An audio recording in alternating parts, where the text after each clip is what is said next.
تقبل الله منا ومنكم عيد مبارك. Assalamu alaikum. Bağlı egeçlerim, kardeşlerim, sıylı Karaçay Malkar halkım, hem de bütün Müslüman ümmetim. Müslümanların iki bayramları vardı. Biri Oraza bayram, biri de Kurban bayram.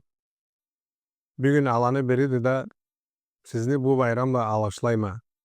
Allah bizden de sizden de kabul etsin. Allah subhanahu ta'ala Orazanı Müslümanla takvalı bolsunlar dep borç etkendi. Alaydı da siz bu aydan Allah'tan korkmaklıkları ullu bolup çıkkanlardan bolunuz. Allah'ın kelechisi sallallahu aleyhi ve sellem kim Ramazan ayda orazanı imanla, ihtisapla demek anını orazanı suvaplığın bir Allah'tan Allah'ın bilip anı umut etip tutsa arı dere etken günahları keçilir degendi. Allahu Teala sizni bu aydan günahları keçilip çıkkanlardan etsin. Allahu Teala iyi muratlarınızı versin. Bu ayda ölgen Müslümanların da cennette dereceların büyük etsin.